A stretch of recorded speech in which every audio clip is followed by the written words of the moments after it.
So while we're waiting for these LED columns to dry, let's move on to making the electronics. So for a 256 LED display, you will need 4 of these driver boards. Mine happen to be gold-plated and purple because these are prototypes, but yours will probably be green. This will all be green, and these gold spots will be silver. So again, for 256 LEDs, you need 4 of these boards. You'll need 4 MAX 7219 chips, 4 10 microfarad capacitors. You'll need 4 0.1 microfarad capacitors. You'll need 4 27 k ohm resistors.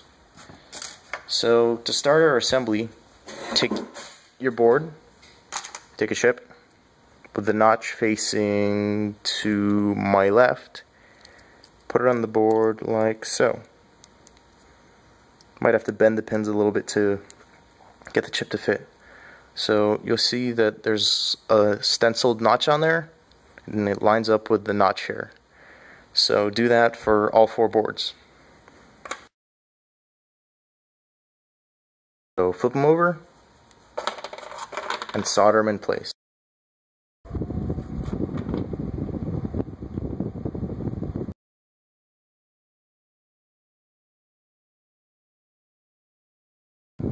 So now that all 4 of these boards are soldered, at least the MAX 7219 chips, let's solder the 27 k ohm resistors. So first thing you need to do, bend the resistor into a U shape and plop it on the R set resistor right there. So like so. And bend the leads up, and there you go. And do that for the rest of these chips. The resistors are in place, so let's move on to the 0.1 microfarad capacitors. So take your capacitor and put it, there we go. So take your capacitor and put it right here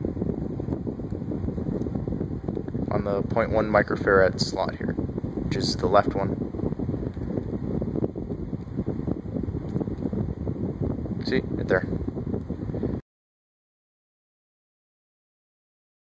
It's time to place the 10 microfarad capacitors. So, by the way, these are polarized. They can and will explode if you reverse the polarity. So see the left stripe here?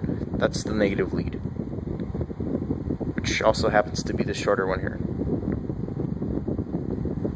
Alright, take your capacitor with the longer lead on the left, put it here.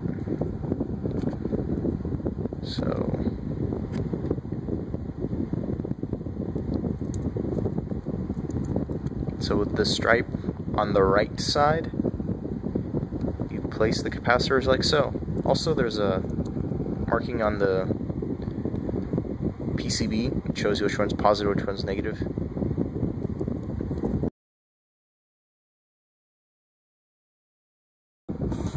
Okay, now all the components are placed. It's time to solder the capacitors and resistors into place. So this is one board soldered. Solder the rest, and after you're done soldering, just take your clippers and trim these pesky leads. Okay, and that is one board ready.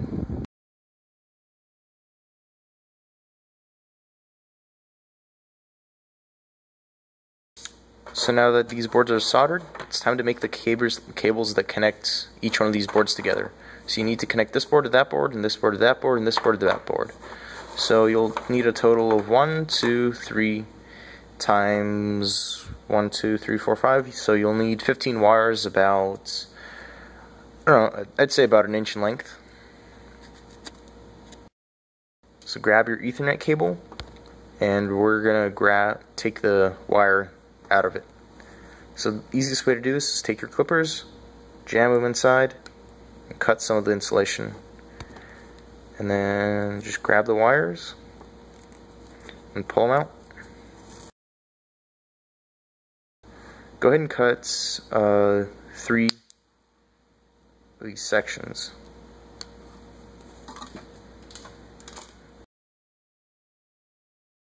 Now untangle these wires.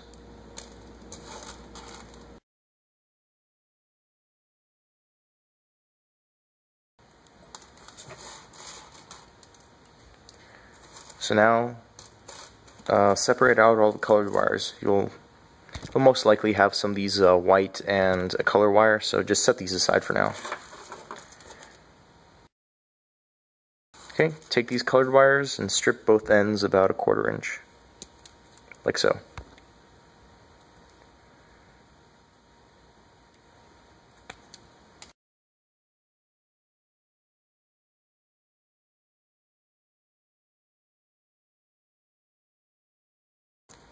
So here we have 12 wires, and there's 3 wires of the same color. So set these aside for a second, and then take 3 of these plain wires and strip them also.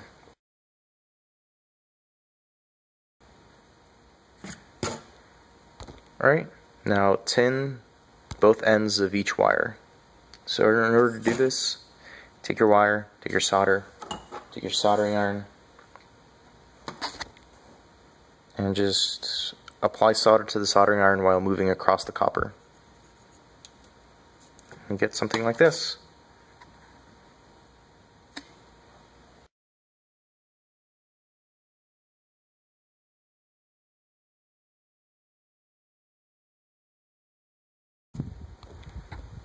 So now that these wires are stripped and tinned, take your clippers, wire cutters, and strip them down to about 1/8 of an inch.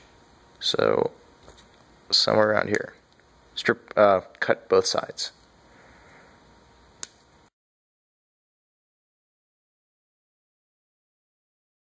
Now that we have these wires tinned and cut down about 1/8 of an inch, set them aside. And then we're going to need to tin these contacts. Take your soldering iron, take your solder, and heat up the pads of your soldering iron and add a bit of solder to each pad. And so you have something like this. And do it for both sides of each chip.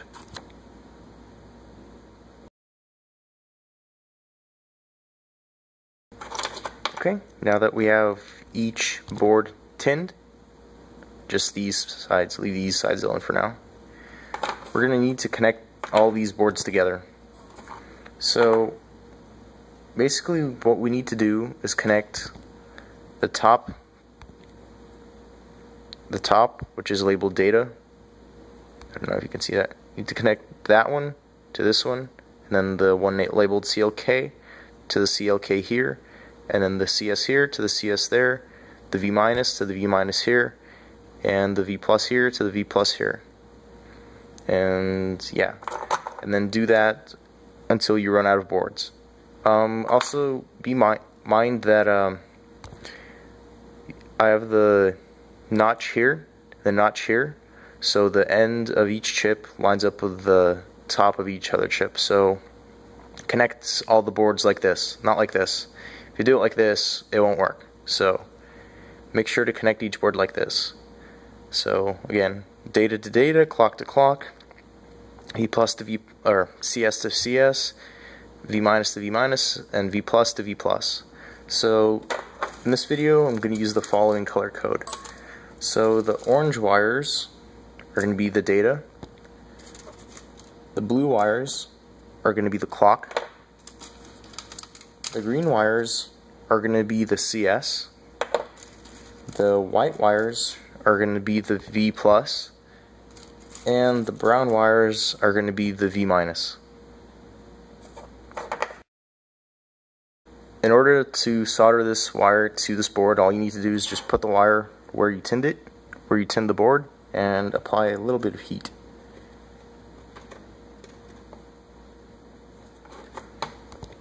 And just like that, that's soldered. So connect all these boards together.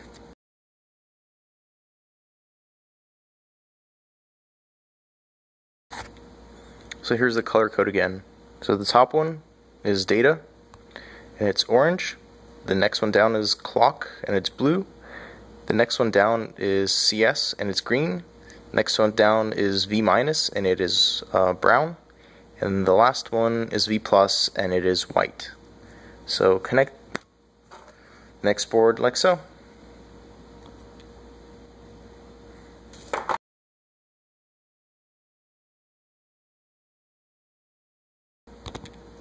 So here's what the first two boards soldered look like. We have the top, at the top we have an orange wire, then we have a blue wire, then we have a green, then we have an orange, and then we have a white. So follow this pattern and solder on the next two boards. So you'll have wires going from here to here and from here to here.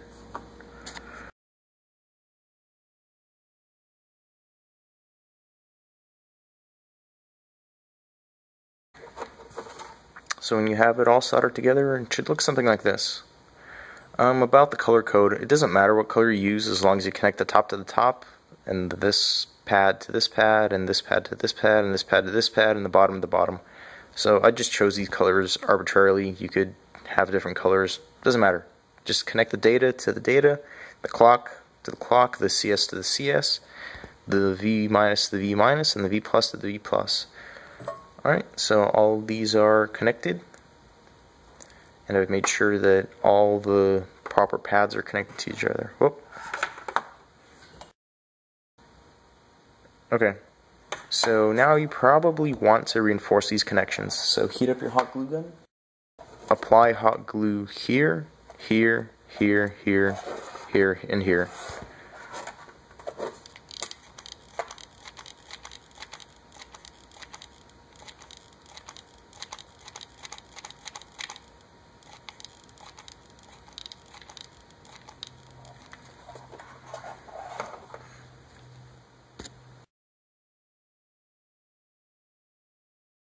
These boards are done. So all you need to do is connect these rows to up here and down here, and connect this one, which is the very first one that has a notch facing this way with nothing connected to it. So this connects to a different board, and this one just stays like that.